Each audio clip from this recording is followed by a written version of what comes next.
To kick off with the 7 Years' War, the Battle of Jumonville Glen was one of the most influential battles in the 7 Years' War, as it was the one which started the 7 Years' War. Without the Battle of Jumonville Glen, we might not even be talking about the 7 Years' War right now, as it wouldn't have happened. The Battle of Jumonville Glen happened because a young General George Washington was leading his men to scout out for French troops. There had been a French settlement there, and a certain Mr. Jumonville was in charge of it. Upon meeting the French, this is a very controversial topic, as no one knows exactly what happened. There was a brief scuffle, and after the scuffle, Jumonville was dead.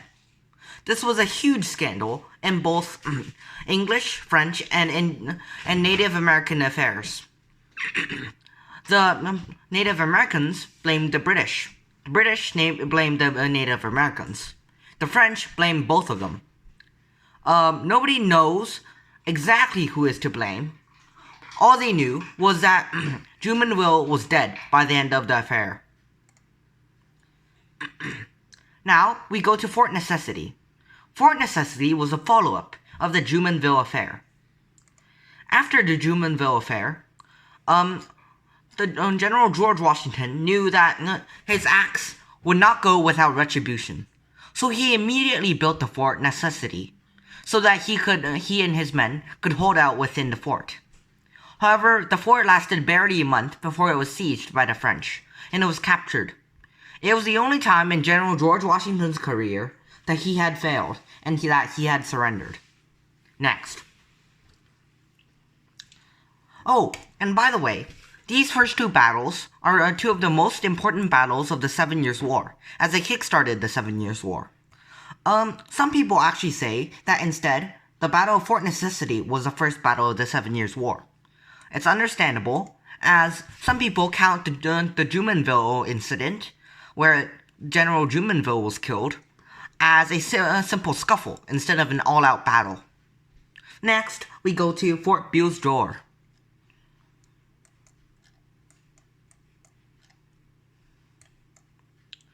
Fort Beauséjour, if I'm not mistaken, is right here. Yes. Fort Beauséjour is an Acadian fort, well, actually was an Acadian fort, that was conquered by the British. Since Acadia was in Quebec, the British realized the value of Quebec and decided to attack Acadia first. Fort Beauséjour was a massive British success.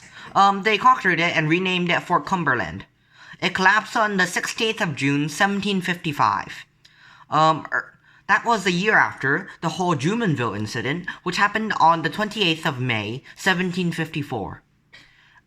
It was a decisive British victory, as they had claims to the entire lands of Acadia. The British quickly integrated British citizens and settlers to live in Acadia, and kicked all of the Acadians out, and moved them to other places in North America, or simply sent them back to Europe in some cases. Next, we go to Fort William Henry.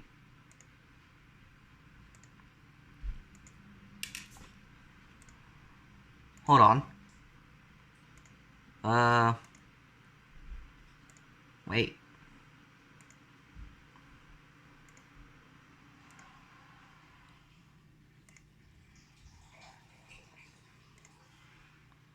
Yes, Fort William Henry. Fort William Henry, well, earlier we have talked about British victories and only one British loss. Fort William Henry was an extremely large British loss. The British built Fort William Henry to gain a strategic trading point. However, it was quickly overrun by the French and their Native American allies. Quickly, Fort William Henry collapsed, and in the resulting aftermath, the British surrendered.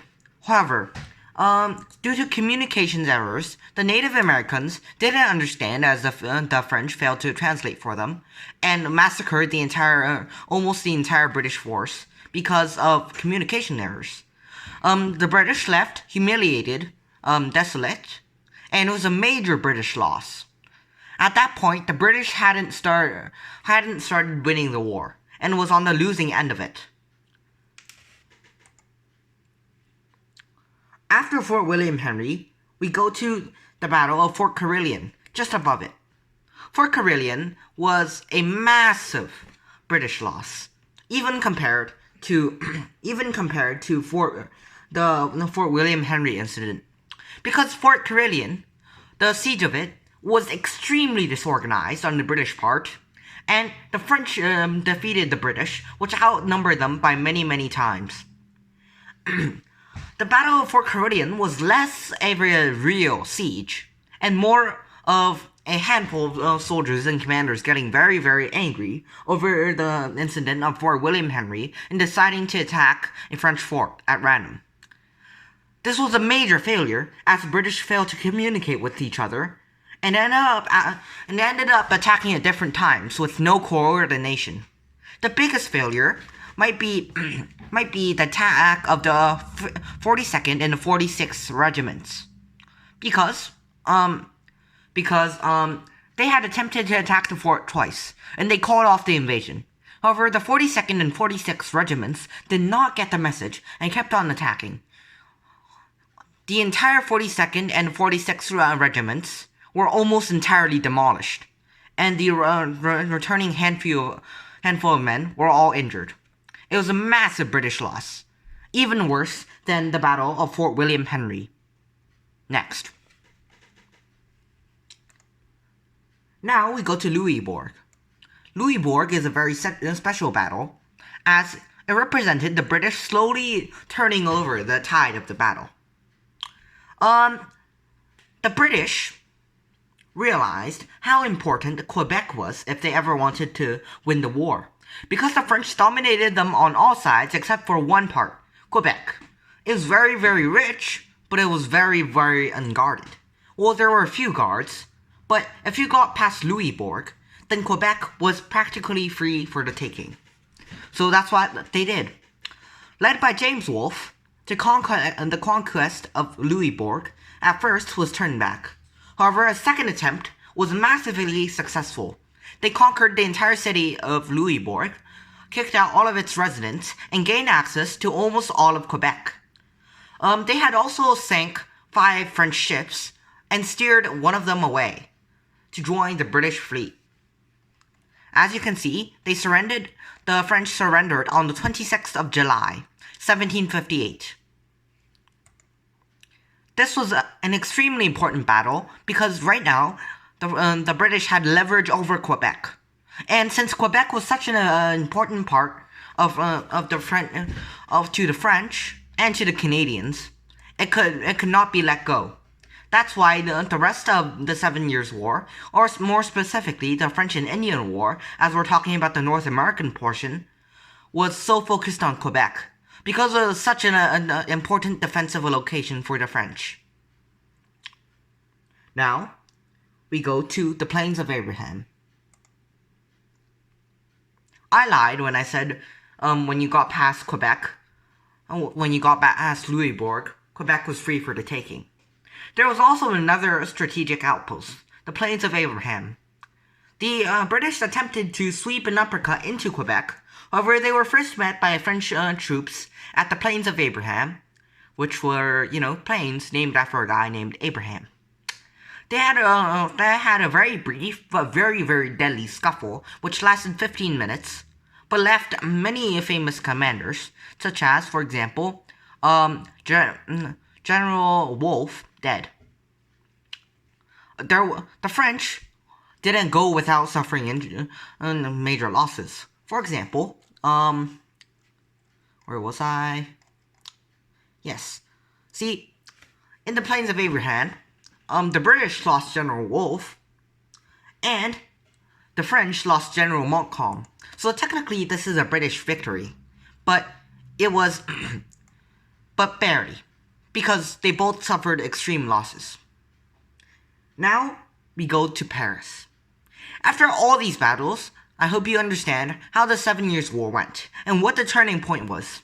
The turning point was probably Louis Bourg. If I had to choose a secondary turning point, I would probably choose the Plains of Abraham, as Quebec was such an important bargaining piece for the British.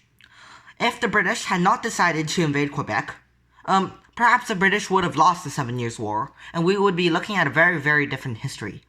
However, the British decided to invade Quebec, and that's the turning point of the 7 Years' War, because Quebec was virtually undefended if you got past Louie Bourg and the Plains of Abraham.